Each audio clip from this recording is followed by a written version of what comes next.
This is video 6 for chapter 2 of anatomy. We are continuing our discussion of biomolecules. This video is going to focus on lipids. And lipids, as with carbohydrates, the backbones are CH and O, carbon, hydrogen, and oxygen. But we sometimes have a couple other ones present, especially in the body. We can have phosphorus or nitrogen present in some lipids. Nitrogen, not so common. Phosphorus, when we talk about phospholipids, are a little bit more common. Our building blocks are usually a fatty acid, either 1, 2, or 3 fatty acids attached to a molecule called glycerol. And very commonly, we have 3 fatty acids in glycerol, where we can get something called a triglyceride. So those are very common. But we also have lipids like waxes, steroids that have a little bit different structure. But the functions of lipids, one of them is long-term energy storage. So we end up being able to store energy. So we eat a lot of glucose. We don't need that glucose for immediate energy.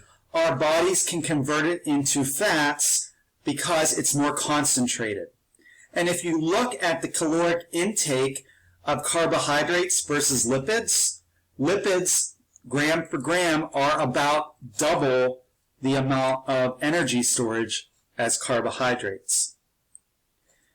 We can use it for insulation. We can have it for lubrication. So some lipids are used in our body to prevent friction between different things that move. It can also be used for cushioning.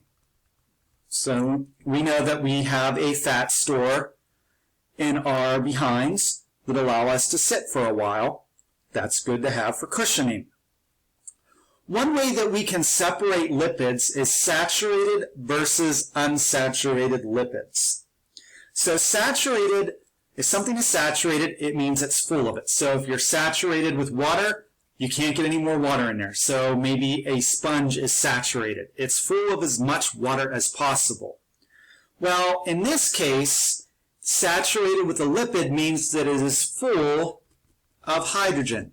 So it has as many hydrogens as are possible. That means that all of the CH bonds are single bonded. So carbon can bond to 4 other things. So if you have a carbon chain, you're going to have a carbon linked to other carbons, and then we have the maximum amount of hydrogens that are possible. These are typically always solid at room temperature. And these tend to be labeled as bad fats in our diet, but it depends. Sometimes we have monosaturated, saturated, polyunsaturated. There's a lot of terms in there, but typically things like lard, which is animal fat, butter, they're saturated, and we should limit the amount that we eat in our diet. Unsaturated, they're not full of H, so we have at least 1 carbon-carbon double bond in the chain, so it's not full of hydrogen. These are typically liquid at room temperature. Things like vegetable oil, canola oil. And a fun fact about canola oil, it's actually an acronym. The reason they don't call it rapeseed oil is because of its name. It comes from a plant called rapeseed. And they decided that that probably wasn't the best name, so it actually stands for the Canadian Oil Company of America or something like that, but we get canola, which sounds a lot better. These are typically the ones that we call good in our diet. So good fats would be things like canola oil, olive oil, avocado oil.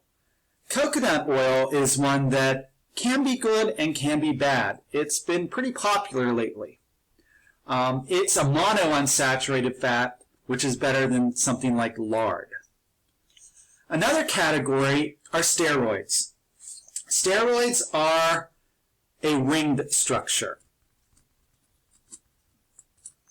And things like cholesterol, which is considered a steroid, but it is the backbone. We need cholesterol in our body, and sometimes it gets a bad rap, but it is good for us to have in our body because we use it to build other things. Other steroids like testosterone and estrogen